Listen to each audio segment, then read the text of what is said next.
Écho de Doha. Sous la pression américaine, le M23 va signer sa reddition. Le gouvernement congolais exclut toute amnistie aux terroristes du M23. Écarte toute libération générale, tout brasage et mixage. Aucun territoire ni frontière sera contrôlé ni administré par les terroristes rwandais M23. Les États-Unis mettent la pression pour la signature d'un accord d'ici la semaine prochaine, pour faciliter la rencontre des chefs d'État congolais et rwandais. D'aujourd'hui a porté sur une présentation des plans pour l'élaboration, le développement d'un nouvel aéroport international de Njili, entre autres avec des présentations du bureau d'architectes SOM venu des États-Unis d'Amérique. Il y avait plusieurs ministres sectoriels qui ont participé, y compris le ministère des Affaires étrangères.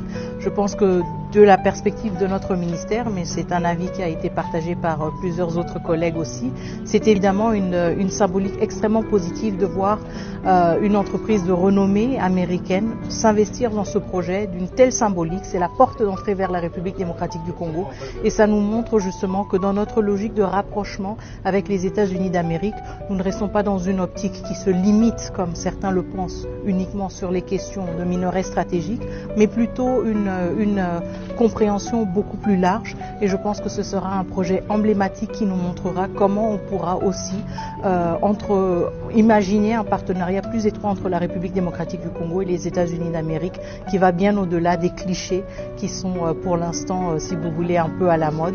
Je pense que cet aéroport pourra nous donner beaucoup d'inspiration sur ce que ces deux pays peuvent faire ensemble. Merci. Je dirais que ça a été une réunion formidable qu'on a eue aujourd'hui, et c'est quelque chose qu'on n'a jamais vu, si je veux être franc avec vous.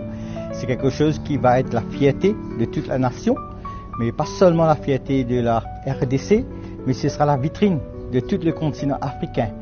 Parce qu'on est en train de faire quelque chose en étroite collaboration avec notre partenaire SOM, une société américaine. On avait parlé que ce sera la toute première aérogare, et aussi côté piste, qui va être aux normes internationaux.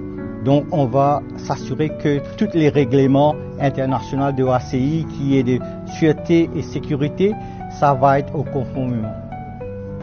We will finish the construction when the country wants it done, which is soon, and we think that's by the beginning of 2028.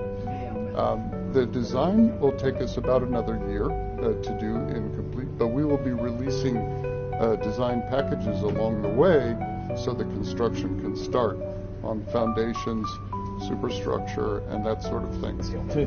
Alors, l'échéance est le premier trimestre 2028. Nous avons, comme vous pouvez le comprendre, un délai très court pour livrer le projet, et ce projet sera livré dans ces délais grâce premièrement au professionnalisme de toutes les équipes qui vont être impliquées, et puis à la collaboration. C'est un projet que l'on va réaliser tous ensemble. On veut vraiment que ce projet soit ancré dans la culture locale, mais qu'il soit aussi un projet d'envergure internationale. Tout à fait. C'est le projet de la nation. Donc il est extrêmement important pour nous de comprendre quelles sont les exigences du gouvernement congolais pour livrer vraiment une infrastructure stratégique qui soit à la hauteur de l'ambition du pays. Merci à vous.